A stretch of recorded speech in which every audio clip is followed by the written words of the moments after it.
Shri G V Hari, ഇവിടെ നമ്മൾ കണ്ടതാണ് ഛത്തീസ്ഗഡിൻ്റെ ഒരു ജനതയുടെ സവിശേഷമായ ഒരു പാരമ്പര്യം. അതുകൊണ്ട് തന്നെയാണ് ആ സംസ്ഥാനത്ത് ആ നിയമം നിലവിലുള്ളത്. ഏതെങ്കിലും രീതിയിൽ മതപരിവർത്തനമടക്കമുള്ള കാര്യങ്ങൾ വരികയാണെങ്കിൽ അത് ശക്തമായ നിയമനിർമ്മാണത്തിലൂടെ, നിർബന്ധിത മതപരിവർത്തനമാണെങ്കിൽ ശക്തമായ നിയമനിർമ്മാണത്തിലൂടെ അത് എതിർക്കപ്പെടേണ്ടത് നിയമവ്യവസ്ഥയുടെ ഭാഗമായിട്ടാണ്. എന്ന് മാത്രമല്ല, ഈ കന്യാസ്ത്രീകൾക്കൊപ്പം ഉണ്ടായിരുന്ന ആ 3 പെൺകുട്ടികൾ കയ്യിൽ കരുതേണ്ടുന്ന യാതൊരു രേഖകളും അവരുടെ പക്കലുണ്ടായിരുന്നില്ല.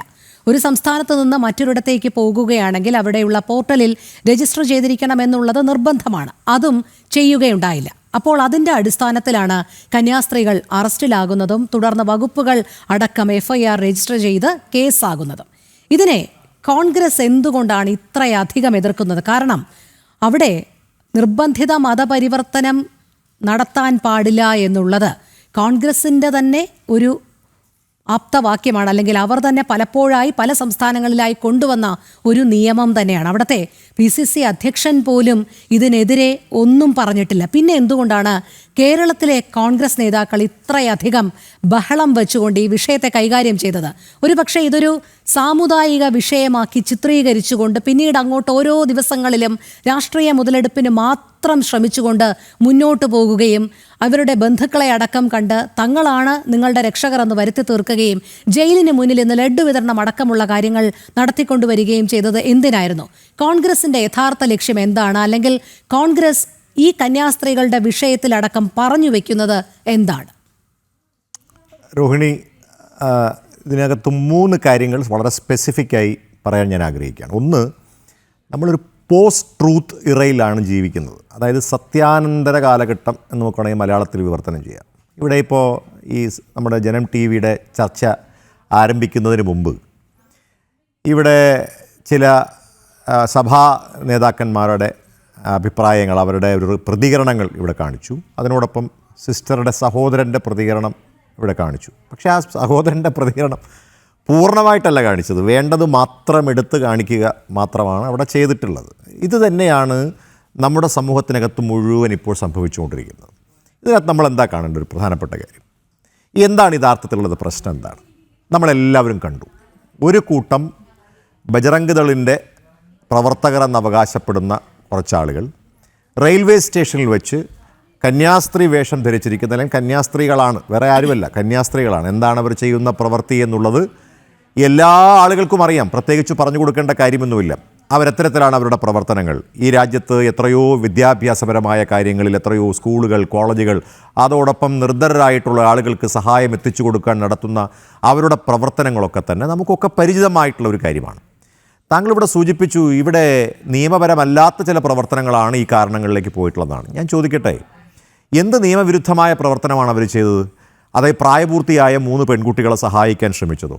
അല്ലെങ്കിൽ പ്രായപൂർത്തിയായിട്ടുള്ള 3 പെൺകുട്ടികൾക്ക് ഒരു തൊഴിൽ അഭ്യസിപ്പിക്കുവാൻ അവരൊരു സ്ഥലത്ത് നിന്ന് മറ്റൊരു സ്ഥലത്തേക്ക് കൊണ്ടുപോയതോ?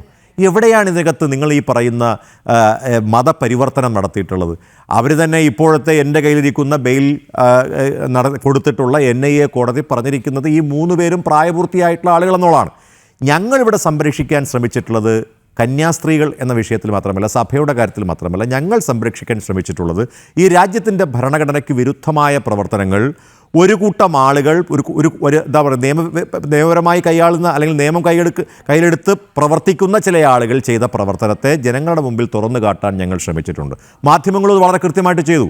അതുകൊണ്ടാണ് റെയിൽവേ സ്റ്റേഷനിൽ നിങ്ങളുടെ മുഖം അടിക്കും എന്ന് തന്നെ പറഞ്ഞിട്ടുള്ള ഹിന്ദി വാക്കുകളൊക്കെ നമുക്ക് അറിയാവുന്നതാണ്, അവിടെ നമ്മളത് കേട്ടതുമാണ്. അങ്ങനെയുള്ള അത്തരത്തിലുള്ള പ്രവർത്തനങ്ങൾ കാണിച്ച ആളുകളെ അറസ്റ്റ് ചെയ്യാനോ അവർക്കെതിരെ ഒരു കേസെടുക്കാനോ നിലവിൽ ഇതുവരെയും ഛത്തീസ്ഗഡിൽ അവിടുത്തെ പോലീസ് തയ്യാറായിട്ടില്ല. അതിന് പകരം വളരെ ശാന്തരായി, വളരെയധികം പ്രകോപിപ്പിച്ചപ്പോൾ പോലും അവരവരുടെ ദൈവത്തെ മുറുകെ പിടിച്ചുകൊണ്ട്, അവരുടെ വിശ്വാസങ്ങളെ മുറുകെ പിടിച്ചുകൊണ്ട്, ആ വിശ്വാസങ്ങളിൽ അവരുടേതായിട്ടുള്ള സാധാരണമായിട്ട് നമുക്കറിയാം ഒരു സമാധാനത്തോടു കൂടി മുന്നോട്ട് പോകുന്ന ഒരു 2 കന്യാസ്ത്രീകളെ, അല്ലെങ്കിൽ സഭയുടെ, നമ്മൾ പറയാറുണ്ട് സഭാപ്രവർത്തനങ്ങളുമായി മുന്നോട്ട് പോകുന്ന ആ 2 പേരെ 9 ദിവസമാണ് അന്യായമായി തടവിൽ പാർപ്പിച്ചത്. നമ്മൾ പറയും, ഞാനൊന്ന് ഇടപെട്ടൊരു കാര്യം സൂചിപ്പിച്ചു കൊള്ളട്ടെ. പോലീസ് എന്തെല്ലാം വകുപ്പുകളുടെ അടിസ്ഥാനത്തിലാണ് കേസ് രജിസ്റ്റർ ചെയ്തിരിക്കുന്നത്? താങ്കൾ നേരത്തെ പറഞ്ഞു 3 യുവതികൾ, പ്രായപൂർത്തിയായ പെൺകുട്ടികൾ എന്ന് പറഞ്ഞല്ലോ. അവർ കൈവശം വയ്ക്കേണ്ടതായ യാതൊരു രേഖകളും ഉണ്ടായിരുന്നില്ല എന്ന് മാത്രമല്ല, നമ്മൾ നേരത്തെ പറഞ്ഞതുപോലെ ആ സംസ്ഥാനത്തിന്റെ നിയമം അനുസരിച്ച് പോർട്ടലിൽ രജിസ്റ്റർ ചെയ്യണം. ആ സംസ്ഥാനം കടക്കുകയാണെങ്കിൽ അതും രജിസ്റ്റർ ചെയ്തിട്ടില്ല. അതുവരെ അവിടെ നിൽക്കട്ടെ. ഈ 3 പേരിൽ ഒരു പെൺകുട്ടി തന്നെയാണ് പോലീസിനോട് പറയുന്നത് തങ്ങൾക്ക് വരണ്ട, പോകണ്ട എന്ന് പലതവണ ആവശ്യപ്പെട്ടു, പലതവണ പറഞ്ഞു. പക്ഷേ ഇവർ കേട്ടില്ല എന്നുള്ളത്. നിർബന്ധത്തിന് വഴങ്ങി മാത്രമാണ് തങ്ങൾ വരുന്നത്, തങ്ങളാണ്, അല്ലെങ്കിൽ ആ പെൺകുട്ടിയുടെ മൊഴി അനുസരിച്ചാണ് പോലീസ് കേസെടുക്കുന്നത്. അല്ലാതെ ബജ്രംഗദൾ പ്രവർത്തകരുടെ വാക്ക് കേട്ടിട്ടല്ലല്ലോ. ആ പെൺകുട്ടിയുടെ മൊഴിയുടെ അടിസ്ഥാനത്തിലാണ് പോലീസ് കേസ് രജിസ്റ്റർ ചെയ്യുന്നത് മനുഷ്യക്കടത്തിന്. അപ്പോൾ അവിടെ ഏത് രീതിയിലുള്ള നടപടിയായിരുന്നു കന്യാസ്ത്രീകളുടെ ഭാഗത്തു നിന്നും ഉണ്ടായത്? ആ പെൺകുട്ടികൾ കൊടുത്തിട്ടുള്ള മൊഴി എന്താണ്? ആ പെൺകുട്ടികൾ പറഞ്ഞത് ഞങ്ങളുടെ ഇഷ്ടപ്രകാരം, ഞങ്ങൾ നേരത്തെ എത്രയോ കാലം മുമ്പ് തന്നെ ഞങ്ങൾ ക്രിസ്തുമതത്തിൽ വിശ്വസിക്കുന്നവരും, അതുകൊണ്ട് അത്തരത്തിൽ ഞങ്ങളുടെ മൊഴിയെ തെറ്റായി ആ സമയത്ത് ഞങ്ങളെ കൊണ്ട് നിർബന്ധിച്ച് അത്തരത്തിലൊരു കാര്യം ചെയ്യിപ്പിച്ചു എന്നതാണ് ആ പെൺകുട്ടികൾ പിന്നീട് പറഞ്ഞിട്ടുള്ളത്. നമ്മളെല്ലാവരും കണ്ടു, നമ്മളെല്ലാവരും കേട്ടതാണ് ആ പെൺകുട്ടികളുടെ മൊഴി. നമ്മുടെ ഓൾറെഡി തന്നെ നമ്മുടെ നിലവിലുണ്ട്, നമുക്ക് എല്ലാ മാധ്യമങ്ങളിലും അതുണ്ട്. അപ്പോൾ അതൊരു തെറ്റായിട്ടുള്ള സ്റ്റേറ്റ്മെൻറ്റാണ് രോഹിണി പറഞ്ഞിട്ടുള്ളത്. ഞാൻ പറയാൻ ആഗ്രഹിക്കുന്ന ഒരു പ്രധാനപ്പെട്ട കാര്യം, താങ്കൾ പറഞ്ഞതുപോലെ ഒരു രാജ്യത്തൊരു അല്ലെങ്കിൽ ഒരു രാജ്യത്തിൻ്റെ നിയമം പൊതുവായിട്ടുള്ള നിയമമാണ്. രാജ്യത്തിൻ്റെ ഭരണഘടന ഈ രാജ്യത്തെ 28 സംസ്ഥാനങ്ങളിലും 8 യൂണിയൻ ടെറിട്ടറികളിലും ബാധമായിട്ട് ചില സ്ഥലങ്ങളിൽ അങ്ങനെ അല്ലാത്ത സ്ഥലങ്ങളും ഉണ്ടില്ലെന്ന് ഞാൻ പറയുന്നില്ല. ഛത്തീസ്ഗഡിൽ ഞാൻ പലതവണ പോയിട്ടുള്ള ആളാണ്. ഈ റാഞ്ചി എന്ന് പറയുന്ന സ്ഥലത്ത് പല സമയത്തും പോയിട്ടുള്ള ഒരാളെന്ന നിലയിൽ ഞാൻ പറയാൻ ആഗ്രഹിക്കുന്നത്, അവർ എന്ത് രേഖയാണ് താങ്കൾ പറയുന്ന പോലെ കയ്യിൽ സൂക്ഷിക്കേണ്ടതെന്ന് പറയുന്നത്? ഇനി അഥവാ അത്തരത്തിലൊരു രേഖ ഇല്ല എന്ന് തന്നെ വെച്ചോളൂ. ഈ നമ്മുടെ രാജ്യത്തെ നിലവിലുള്ള അത് പരിശോധിക്കാൻ ആവശ്യമായിട്ടുള്ള അതിന് ഉത്തരവാദിത്തപ്പെട്ടിട്ടുള്ള ആളുകൾ ആ രേഖ ചോദിച്ചപ്പോൾ കാണിച്ചു കൊടുത്താൽ പോരെ? അതിനു പകരം ആൾക്കൂട്ടമാണോ അവരെ ആക്രമിക്കേണ്ടത്? ഞാൻ ചോദിക്കട്ടെ, നാളെ എനിക്കും രോഹിണിക്കും ഇതേ പ്രശ്നമുണ്ടാകാമല്ലോ. ഇവിടെ ഒരു കൂട്ടം ആളുകൾ ചേർന്ന് ഒരു പ്രത്യേക കൊടി പിടിച്ചുകൊണ്ട് കടന്നു വന്ന് ഇയാൾ ഈ കുഴപ്പം മുഴുവൻ ചെയ്യുന്നു എന്ന് പറഞ്ഞ് എന്നെയും രോഹിണിയും ഒക്കെ തടങ്കിലാക്കാൻ ഈ രാജ്യത്തിന്റെ നിലവിലെടുത്ത അവസ്ഥ ഇപ്പോൾ അങ്ങനെയാണ് എന്നുള്ളതാണ് നമ്മൾ ഇന്ന് ബോധ്യപ്പെടുന്നത്. താങ്കൾ പറഞ്ഞ ആ ഒരു കൂട്ടം ആളുകളുടെ സ്വാധീനത്തിന്റെ ഫലമായിട്ടാണ് പോലീസ് കേസ് എടുത്തത് എങ്കിൽ തുടർന്നുള്ള നിയമ നടപടികൾ പുരോഗമിക്കവേ അത് കേന്ദ്ര സർക്കാരിന്റെയും BJPയുടെയും തലയിൽ വച്ചുകെട്ടാനുള്ള ശ്രമം എന്തുകൊണ്ടാണ് കോൺഗ്രസ് നടത്തിയത്? അല്ല, ഞങ്ങൾ ഒരു വെച്ചുകെട്ടലും നടത്തിയിട്ടില്ല. നമ്മൾ പറയാറില്ലേ, ഒരേ സമയം ഇരയോടൊപ്പം ഓടുകയും ഒരേ സമയം വേട്ടക്കാരനോടൊപ്പം നിൽക്കുകയും ചെയ്യുന്ന ഒരു സമീപനം ഈ രാജ്യം ഭരിക്കുന്ന BJP ചെയ്തത് തുറന്നു കാണിക്കേണ്ടത് പ്രതിപക്ഷത്തിൻ്റെ ഉത്തരവാദിത്തമാണ്. ആ പ്രതിപക്ഷം കോൺഗ്രസ് എന്ന് പറയുന്ന രാജ്യത്തിൻ്റെ പ്രധാനപ്പെട്ട ഉത്തരവാദിത്തപ്പെട്ട പ്രതിപക്ഷം നിലയിൽ BJP ആരാ ഇവിടെ ഛത്തീസ്ഗഡ് ഭരിക്കുന്നത്? ഛത്തീസ്ഗഡ് ഭരിക്കുന്നത് BJP സർക്കാരാണ്. കേന്ദ്രം ഭരിക്കുന്നത് ആരാ? BJP സർക്കാരാണ്. ഈ 2 സർക്കാരുകളും ചെയ്തതെന്താണ്? 9 ദിവസക്കാലം. ഞാൻ ചോദിക്കട്ടെ, ഈ ആദ്യത്തെ അവിടെയുള്ള ഛത്തീസ്ഗഡിലെ കോൺഗ്രസിന്റെ ഭാഗത്ത് നിന്ന് ഒരു പ്രതികരണവും പ്രതിഷേധവും ഉണ്ടായില്ല.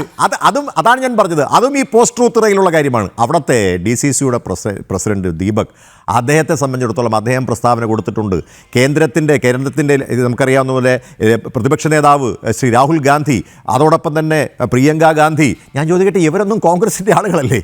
അങ്ങനെ ഒരു സ്റ്റേറ്റ്മെൻറ്റ് എങ്ങനെയാണ് രോഹിണി പറയാൻ സാധിക്കുന്നത്? അപ്പോൾ പ്രതിപക്ഷ നേതാവ് മുതൽ ഇങ്ങേയറ്റം കേരളത്തിൽ, ഇപ്പോൾ ഞാൻ പറയട്ടെ, ഈ കഴിഞ്ഞ 9 ദിവസമായി അവിടെ അങ്കമാലിയുടെ MLA പ്രിയപ്പെട്ട റോജി ജോൺ അവിടെ പോയി. എന്തിനാണ്?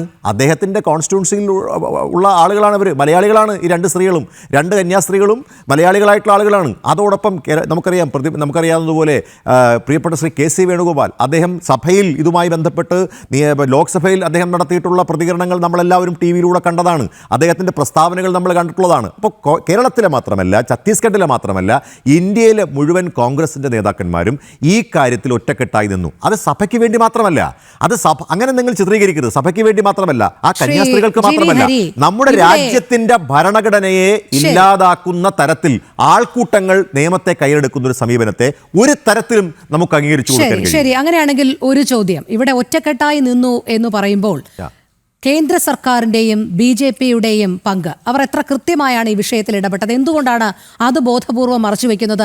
BJP സംസ്ഥാന അധ്യക്ഷൻ രാജീവ് ചന്ദ്രശേഖർ ഇതറിഞ്ഞ് കാര്യങ്ങൾ സംസാരിക്കുന്നതിനായി അവിടെ എത്തിച്ചേർന്നില്ലേ? അപ്പോൾ കോൺഗ്രസ് മാത്രം ഇങ്ങനെ ഒറ്റക്കെട്ടായി കാര്യങ്ങൾ തീർപ്പാക്കിയാൽ മതിയോ? അവിടെ കേന്ദ്ര സർക്കാരിൻ്റെയും BJP നേതൃത്വത്തിൻ്റെയും ഒക്കെ ഇടപെടലാണ് നമ്മൾ നേരത്തെ കണ്ട പ്രതികരണങ്ങളിൽ സഭാ നേതൃത്വം അടക്കം പറഞ്ഞത്. ഇനി ഒരു കാര്യം കൂടി, താങ്കൾ നിർബന്ധിത മതപരിവർത്തനത്തെയും മനുഷ്യക്കടത്തിനെയും അനുകൂലിക്കുന്നുണ്ടോ? കാരണം അവിടെ നിന്ന് ഈ FIR രജിസ്റ്റർ ചെയ്ത് ഇത്തരം വകുപ്പുകൾ ചുമത്തുമ്പോൾ അവിടെ നിന്ന് യാതൊരു തരത്തിലും ഇങ്ങനെയല്ല സംഭവിച്ചത് എന്നുള്ളത് അവിടുത്തെ കോൺഗ്രസിന്റെ ഭാഗത്തു നിന്നും ഉണ്ടാകുന്നില്ല. അപ്പോൾ രണ്ട് കാര്യങ്ങൾ. ഇവിടെ കോൺഗ്രസിന്റെ നിലപാട് മനുഷ്യക്കടത്തും മതപരിവർത്തനത്തിനും എതിരെയാണോ? കാരണം കോൺഗ്രസ് തന്നെയാണ് പലയിടങ്ങളിലും അത് ബില്ല് മൂലം നിയമമാക്കിയത്. അതോടൊപ്പം ഇവിടെ BJP സർക്കാരിനെ മാത്രം ഒറ്റതിരിഞ്ഞ് ആക്രമിക്കുകയും അവരുടെ സർക്കാർ ഭരിക്കുന്നത് കൊണ്ടാണ് ഈ വകുപ്പുകൾ ചുമത്തിയത് എന്ന് വരുത്തി തീർക്കാൻ ശ്രമിക്കുകയും ചെയ്യുന്നത് എന്തിന്?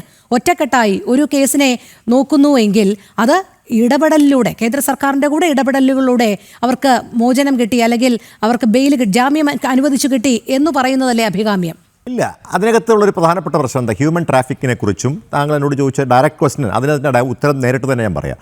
മനുഷ്യക്കടത്തിനെക്കുറിച്ചും മതപരിവർത്തനത്തെക്കുറിച്ചും ഉള്ള ഞങ്ങളുടെ നിലപാട് ഞാൻ പറയുകയാണ്. മനുഷ്യക്കടത്ത് 18 വയസ്സിന് താഴെ പ്രായമുള്ള ആളുകൾ, ആ ആളുകളെ സംബന്ധിച്ചിടത്തോളമാണ് ആ നിയമം ഏറ്റവും കൂടുതൽ ബാധകമാകുക. അതിനെയാണ് നമ്മൾ മനുഷ്യക്കടത്ത് എന്ന് പറയുന്നത്. അല്ലെങ്കിൽ മറ്റൊരാളുടെ സമ്മതമില്ലാതെ 18 വയസ്സ് കഴിഞ്ഞായിക്കോട്ടെ, 18 വയസ്സ് കഴിഞ്ഞിട്ടുള്ള ആളാണെങ്കിലും അവരുടെ സമ്മതമില്ലാതെ ഒരാളെ ഒരു സ്ഥലത്ത് നിന്ന് മനഃപൂർവ്വമായി നിർബന്ധിച്ച് കൊണ്ടുപോകുന്നതിനെ നമുക്ക് മനുഷ്യക്കടത്തെന്ന് പറയാം. അതിനെ ഞങ്ങൾ 100% എതിർക്കുന്നു. അതിനെ തടസ്സപ്പെടുത്തുന്ന തരത്തിലുള്ള നിയമനിർമ്മാണങ്ങൾ രാജ്യത്തുണ്ടാകണമെന്ന് തന്നെയാണ് ആഗ്രഹിക്കുന്നത്. പക്ഷേ ഇവിടെ സംഭവിച്ചതാണോ? ഇവിടെ സംഭവിച്ചതല്ലല്ലോ. ഇപ്പോൾ നമ്മൾ പാലക്കാട്, നമ്മുടെ കൊച്ചു കേരളത്തിൽ പാലക്കാട് നമ്മൾ ഈ സംഭവം കണ്ടിട്ടുണ്ട്. ആ സംഭവത്തിൽ ഞങ്ങളൊക്കെ ഇടപെട്ടിട്ടുണ്ട്. 18 വയസ്സിന് താഴെ പ്രായമുള്ള ആളുകൾ, കുട്ടികളെ ഇവിടെ കൊണ്ടുവന്നു. ഇവിടെ നമ്മുടെ പാലക്കാട് കൊണ്ടുവന്നു. രോഹിണി അത് ഓർക്കുന്നുണ്ടാവുന്നതാണ് എൻ്റെ ഓർമ്മ. ഞാൻ വിശ്വസിക്കുന്നത് അങ്ങനെയാണ്. അപ്പോൾ അവരിവിടെ കൊണ്ടുവന്നപ്പോൾ അന്ന് ഇവിടെ ആ കാര്യങ്ങൾ ചൂണ്ടിക്കാണിച്ചു. അപ്പോൾ ആളുകൾ ആരെയും അടിക്കാൻ പോയില്ലല്ലോ. നമ്മൾ നിയമപരമായിട്ട് അതിന് നടപടികൾ സ്വീകരിച്ചു. അതെന്തുകൊണ്ടാണ്? 18 വയസ്സിന് താഴെ പ്രായമുള്ള കുട്ടികളാണ് അതിപ്പോഴും അങ്ങനെ തന്നെയാണ്, അതിനകത്തൊരു മാറ്റമില്ല. പക്ഷേ ഇവിടെ എന്താ സംഭവിച്ചിരിക്കുന്നത്? നിങ്ങൾ ആ ബെയിൽ, ഇന്ന് കൊടുത്തിട്ടുള്ള ബെയിലിൻ്റെ എടുത്ത് വെച്ച് നോക്കൂ. കോടതി തന്നെ കൃത്യമായി പറഞ്ഞിട്ടുണ്ട്, ഈ 3 പെൺകുട്ടികളും പ്രായപൂർത്തിയായിട്ടുള്ള പെൺകുട്ടികളാണ് എന്നുള്ളത് വളരെ കൃത്യമായി പറഞ്ഞിട്ടുണ്ട്. അപ്പോൾ ഇതൊരു സംശയത്തിൻ്റെ പേരിലാണ്. ഇനി സംശയത്തിൻ്റെ പേരിൽ 9 ദിവസം അവർക്ക് ജയിലിൽ കിടക്കേണ്ട ഒരു സാഹചര്യം എന്തുകൊണ്ടുണ്ടായെന്നറിയാമോ? ആദ്യത്തെ ഒന്ന് കംപ്ലീറ്റ് ചെയ്തോട്ടെ. ആദ്യത്തെ ബെയിൽ നമ്മൾ മൂവ് ചെയ്തപ്പോൾ അതിനെ എതിർത്തത് സർക്കാരാണ്. സർക്കാർ അതിനെ എതിർത്തിരിക്കുന്നു. അപ്പം ഞാൻ നേരത്തെ രോഹിണിയോട് ചോദിച്ചല്ലോ, എന്താണ് നിങ്ങൾ BJP മാത്രം എതിർക്കുന്നതെന്ന് ചോദിച്ചാൽ, BJP കാണിക്കുന്ന ഈ ഇരട്ടത്താപ്പെതിരെ ശക്തമായിട്ട് നിലപാടെടുക്കേണ്ടതുണ്ട്. കാരണം BJP അവിടെ ഒരിടത്ത് ഭരിക്കുകയാണ്. ഇവിടെ നിങ്ങളെ സംബന്ധിച്ചിടത്തോളം നിങ്ങൾ ക്രിസ്മസ് സമയത്ത് മാത്രം കേക്കുമായി അരമനകളിലേക്ക് പോകുമ്പോൾ എന്താണ് സംഭവിക്കുന്നതെന്ന് കേരളത്തിലെ ജനങ്ങൾക്ക് മനസ്സിലായിട്ടുണ്ട്. അല്ലെങ്കിൽ നിയമത്തിന്റെ വഴിക്ക് നീങ്ങിയല്ലേ? നിയമത്തിന്റെ വഴിക്ക് നീങ്ങി കോടതികളിൽ പ്രോസിക്യൂഷൻ എതിർത്തു എന്ന് മാത്രമല്ല അവിടെ ജാമ്യം നിഷേധിക്കപ്പെടുകയും പിന്നീട് അത് കേന്ദ്ര സർക്കാരിന്റെ തലയിൽ വെച്ച് കെട്ടാനുള്ള ഒരു ശ്രമം സഭാ നേതൃത്വം അടക്കം അപേക്ഷിക്കുകയും ചെയ്തപ്പോൾ കേന്ദ്ര സർക്കാർ, അതായത് കൃത്യമായി പ്രോസിക്യൂഷന്റെ ഭാഗത്ത് നിന്ന് അവർക്ക് ജാമ്യം അനുവദിച്ച് കിട്ടത്തക്കവണ്ണമുള്ള ഒരു നടപടിയിലേക്ക് കടക്കാം എന്നുള്ളതിന്റെ അടിസ്ഥാനത്തിലാണ് പ്രോസിക്യൂഷൻ അയഞ്ഞത്. അതുകൊണ്ട് മാത്രമാണ് ഇത്തരത്തിൽ ജാമ്യം ലഭിച്ചത് എന്നുള്ളത് നിയമവ്യവസ്ഥയിൽ വിശ്വസിക്കുന്ന എല്ലാവർക്കും വ്യക്തമാണ്. അതുതന്നെയാണ് സഭാ നേതൃത്വം പ്രതികരിച്ചതും താങ്കൾ കണ്ടു കാണും. വന്ദന ഫ്രാൻസിസിന്റെ സഹോദരനടക്കം പറഞ്ഞത് നമ്മൾ കണ്ടതാണ്. സഭാ നേതൃത്വം പ്രതികരിച്ചവരിക്കട്ടെ, ഇവിടെ ജാമ്യം നിലപാട് കടുപ്പിക്കാത്തത് കൊണ്ടാണ് കാരണം ഇത് നിലപാട് കടുപ്പിച്ചത് കൊണ്ടാണ് ബെയിലബിൾ ഒഫൻസ് ആണ്. കോടതിയുടെ വിധിപ്പകർപ്പിൽ ഏറ്റവും അവസാനമായി എഴുതിയിരിക്കുന്ന 2-3 കാര്യങ്ങൾ. അവിടെ പ്രോസിക്യൂഷൻ കൃത്യമായി ആ കേസ് ഡയറി ഓപ്പൺ ചെയ്ത് കാര്യകാരണങ്ങൾ നിരത്തിയിരുന്നുവെങ്കിൽ ഈ 9 ദിവസം കഴിഞ്ഞും അവർ അവിടെ തന്നെ തങ്ങുമായിരുന്നു.